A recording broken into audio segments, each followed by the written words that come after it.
Il est avec nous comme tous les 2 mois, Florent Vabon, économiste chez Ecofic. Florent, première question, j'ai le souvenir, un beau jour, quand vous étiez en plateau, vous nous avez expliqué qu'il fallait se méfier des statistiques sur l'emploi américaine, notamment les différences entre les créations d'emplois et le taux de chômage, parce qu'ils n'étaient pas calculés de la même façon. Je voudrais qu'on commence par rentrer un peu dans la tambouille, parce qu'on dit toujours que derrière un chiffre, on a une vérité, derrière un chiffre, on a surtout une méthodologie. Fin octobre, le 24, ont été publiées les statistiques de l'inflation américaine en retard. Et il y a eu de grands débats pour savoir la véracité des chiffres en fonction de leur mode de calcul. Que s'est-il passé? Alors déjà, peut-être rappeler la raison du retard. C'est qu'il y a actuellement un shutdown aux États-Unis, ce qui fait que les fonctionnaires ne sont pas payés. Et donc, de ce point de vue-là, il est difficile d'avoir des statistiques économiques quand on ne peut pas travailler avec le personnel habituel. Donc ça, c'est le premier point, c'est la raison pour laquelle ça a été décalé. Maintenant, je pense qu'il faut dissocier ce problème de décalage lié au shutdown et le problème de fiabilité en règle générale des statistiques économiques américaines. Finalement, s'agissant de l'inflation, on retrouve un petit peu le même parallèle que j'avais fait avec effectivement les chiffres de l'emploi. C'est que vous avez aujourd'hui des taux de réponse dans les enquêtes, des données qui remontent, qui sont beaucoup moins importantes, beaucoup plus faibles. Autrement dit, vous êtes en train de nous dire, c'est un sondage? C'est pas les prix des caisses qui remontent, comme peut le faire par exemple l'INSEE en France? Pas exactement. Ça dépend des endroits et on va dire qu'il y a des économistes de terrain qui sont là pour aller récolter les prix et pour essayer de récupérer le maximum de biens et services pour le faire remonter dans les prix. Là où la situation, et je le disais, on peut le faire le parallèle avec les chiffres de l'emploi, c'est que il y a une technique qui s'appelle l'imputation statistique dans le CPI, dans l'indice des prix à la consommation, qui permet de justement calculer l'inflation. Et aujourd'hui, ce taux d'imputation statistique a augmenté. Alors, qu'est-ce que ça veut dire d'imputer statistiquement les chiffres de l'inflation? Eh bien, c'est par exemple lorsqu'il vous manque une donnée pour un produit. Vous l'extrapolez? Vous l'extrapolez à partir d'un produit qui se trouve dans un autre État. Et vous inférez son prix au niveau national. Ou bien un produit qui ressemble. Alors, j'ai pas d'exemple qui me vient en tête de cette manière-là, mais un produit qui ressemble à un autre, on dit que c'est à peu près le même prix. Il y a d'autres méthodes aussi pour imputer statistiquement les chiffres, mais ce qu'il faut retenir, c'est qu'aujourd'hui, ce taux d'imputation statistique a considérablement augmenté. Ce qui veut dire que les chiffres sont moins fiables, comme pour l'emploi. Et alors là, c'est intéressant de le noter, c'est qu'aujourd'hui, le Bureau des statistiques aux États-Unis manque de personnel et manque de budget. C'est la raison principale qui explique qu'il y a un manque de fiabilité. On pourrait le mois prochain ne pas avoir d'inflation américaine? Il est fort probable, je ne vais pas dire certainement, mais il est fort probable qu'en effet nous n'ayons pas le chiffre de l'inflation pour le mois d'octobre en novembre. Ok, alors maintenant ça nous amène, on comprend bien donc que la Fed a des éléments parfois qui lui manquent et qui sont statistiquement pas forcément toujours fiables. Pour autant, la Fed a pris la décision de baisser ses taux d'intérêt. Depuis que Donald Trump est au pouvoir, Jérôme Powell n'avait pas bougé, mais il a bougé en septembre. Il vient de bouger. La prochaine réunion, ce sera le 10 décembre. Est-ce que la logique, ça sera jamais 203? Alors nous, je crois même que nous l'avions exprimé la dernière fois, on a toujours été prudents sur ce cycle de baisse de taux, tout en disant qu'il répondait à une forme d'ajustement de politique monétaire parce que ils ont constaté une détérioration du marché du travail. Donc ça, c'est le premier point, c'est la raison pour laquelle Jérôme Powell a baissé en septembre et a baissé en octobre. Elles sont bonnes, les stats du marché du travail? Non, et en plus, on ne les a pas. Puisque okay.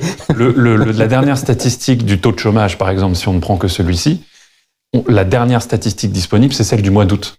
D'accord, donc depuis, tout va bien. On n'a pas réussi à avoir septembre ni octobre. Enfin, octobre, c'est normalement publié en première partie du mois, donc ce serait normalement cette semaine, mais il est fort probable que nous n'ayons pas ces chiffres non plus. Donc Jérôme Powell doit naviguer à vue. Heureusement pour lui, heureusement pour nous aussi, il existe des statistiques qui sont dites alternatives d'une certaine façon. En tout cas, aujourd'hui, elles le sont. Ce sont des statistiques qui sont fournies par des entreprises privées. Donc, par exemple, certains ont sans doute entendu parler de l'ADP, qui est une entreprise privée qui fournit l'équivalent des créations nettes d'emplois qui sont publiées par le Bureau des statistiques. Donc, on a des choses comme ça. On a des enquêtes aussi, des enquêtes auprès des ménages, auprès des entreprises, où on essaie d'évaluer comme ça la vigueur du marché du travail. Ce que ça nous dit aujourd'hui, ça c'est intéressant de le noter aujourd'hui, c'est que on n'est pas sur une détérioration franche et marquée. C'est la raison pour laquelle Jérôme Powell, et nous ça nous a plutôt rassurés parce que c'était aussi notre scénario, a montré beaucoup plus de prudence dans la possibilité qu'il y ait une nouvelle baisse de taux en décembre. D'une part, parce que les métriques de l'emploi se sont a priori stabilisées. On n'en est pas sûr puisqu'on n'a pas les vraies statistiques. Mais aussi parce que l'inflation, certes, a montré des signaux de faiblesse et de moindre transmission de l'augmentation des droits de douane dans l'inflation. Mais il y a quand même une très grande incertitude sur l'évolution future de l'inflation. Et de toute façon, elle est supérieure à la cible. Donc, dans la balance des risques, pour le moment, ça a été l'emploi qui a été privilégié. Mais si l'emploi se redresse ou se stabilise, il est, à notre sens en tout cas, probable que la Fed repense beaucoup plus à son mandat de l'inflation et donc fasse moins de baisse de taux. Ok, alors ça veut donc dire que vous plaidez plutôt pour la stabilité au mois de décembre. Si on regarde maintenant la situation de la zone euro, vous nous aviez dit auparavant, stabilité, est-ce que vous partagez le sentiment de Christine Lagarde qui nous dit finalement la croissance économique en Europe elle est pas si nulle que ça et niveau de l'inflation on n'a pas été si mauvais que ça? Alors si je commence par faire un peu d'humour, cette situation, pour moi, je la trouve dangereuse en tant que prévisionniste parce que généralement, quand je suis très en dehors du consensus sur la BCE, c'est ça qui se produit. Et quand le consensus et moi sommes identiques, il se passe toujours des folies. Vous avouez votre côté contrariant. Voilà, d'une certaine façon. Bon, ça c'est pour l'humour. Mais disons qu'effectivement, aujourd'hui, le mandat de la BCE, c'est la stabilité des prix. Et aujourd'hui, on peut dire que c'est réussi d'une certaine façon. Alors après, on peut s'interroger sur la suite. Est-ce qu'il y a des risques baissiers à l'inflation? Mais actuellement, on voit que l'inflation oscille autour de 2%. L'inflation cœur, hors énergie et alimentation, est même restée inchangée sur les chiffres préliminaires du mois d'octobre à 2,4%. Ce qui veut dire que la BCE, effectivement, est dans une bonne situation et c'est la raison pour laquelle elle laisse ses taux inchangés. Nous, on considère que c'est terminé.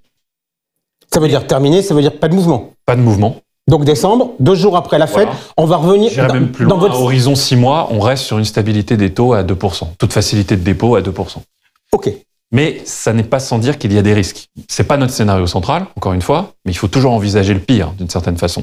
Il y a, à notre sens, plus de risques à 6 mois, à horizon 6 mois, plus de risques baissiers sur la croissance et l'inflation, du fait des droits de douane et ces choses-là, que de risques haussiers. Donc à 6 mois, on serait plus enclin à imaginer un scénario alternatif d'une nouvelle baisse de taux. Mais encore une fois, ça n'est pas notre scénario central. Est-ce qu'il y a un risque France? Est-ce qu'il y a un risque France? La France, forcément, ça va pas faire plaisir, mais c'est d'une certaine façon le vilain petit canard de la zone euro.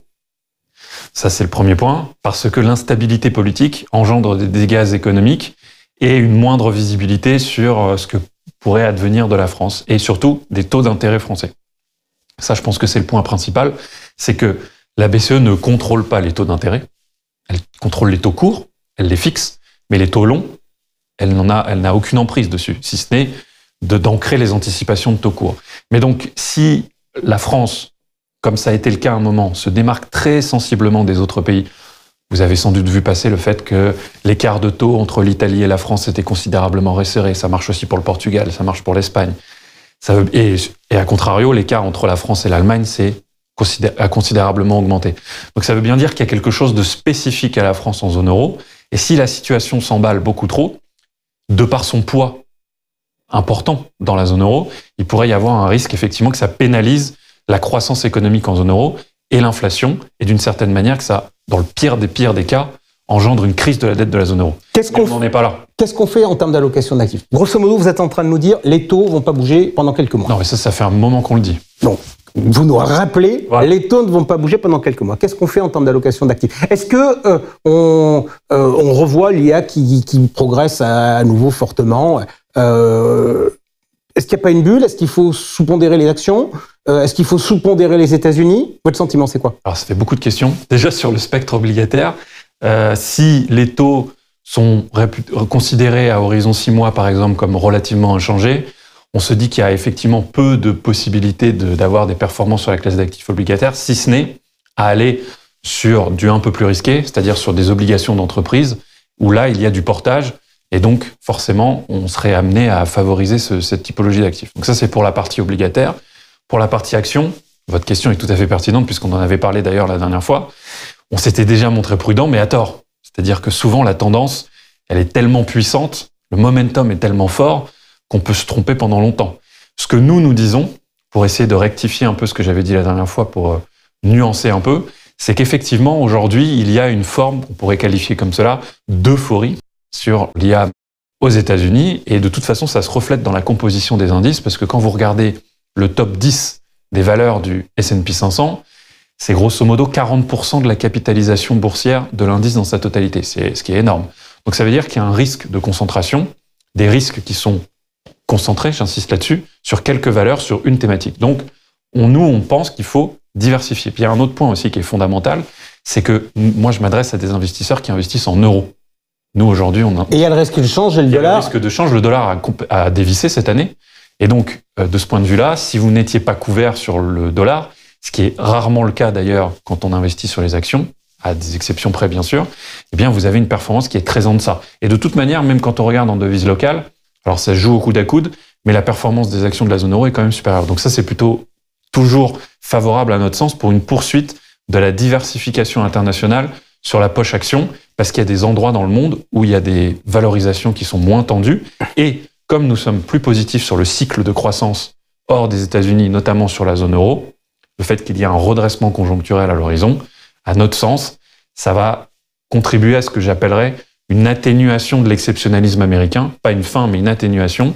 Et donc, de ce point de vue-là, si les courbes, petit à petit, se rejoignent, elles se rejoindront pas, mais l'écart va s'atténuer, on serait plus favorable à aller en dehors des États-Unis. En 20 secondes, question de curiosité, j'ai envie, face à cette inquiétude, de mettre de l'or dans le patrimoine de mes clients. Qu'est-ce que vous en pensez ? Alors, l'or. En 20 secondes. En 20 secondes, bon, habituellement, c'est une... Non, c'est trop. Habituellement, c'est une valeur refuge. Donc, on pourrait tenter de se dire que c'est un bon outil de diversification. Le problème, c'est que depuis quelques mois, depuis maintenant presque plus d'une année, on a un effet, je le disais un peu pour l'IA, mais c'est valable aussi pour l'or, un effet momentum. Pour le dire de manière très triviale, en ce moment... La demande génère la demande. C'est même pire que ça, c'est les prix montent aujourd'hui parce qu'ils ont monté hier. Alors, il y a eu une mini-correction à un moment donné qui s'explique par le fait qu'il y ait eu une atténuation dans la guerre commerciale avec les États-Unis et l'Asie. Et donc ça a engendré une petite baisse de l'or. Mais globalement, vous regardez les courbes, elles sont presque exponentielles sur l'or. Et donc, de ce point de vue-là, effectivement, l'or, aujourd'hui, cristallise un peu toutes les craintes. Vous avez peur de la situation géopolitique, il y a de l'or. Vous avez peur d'un éclatement de la bulle de l'IA, il y a de l'or. Et puis, il y a un phénomène qui est très puissant aussi, c'est l'achat d'or des banques centrales. Donc, prudence ? Très honnêtement, comme il n'y a pas de valeur fondamentale déterminée par des fondamentaux économiques sur l'or, je ne saurais même pas me prononcer, pour être tout à fait honnête. Mais ce que je veux qu'on retienne aujourd'hui, c'est qu'il y a un effet momentum qui est très fort et qui distord un peu les caractéristiques habituelles que l'or a. Merci beaucoup, voilà. Florent Wabon. Tout de suite, un homme dans l'actu, on parle défense.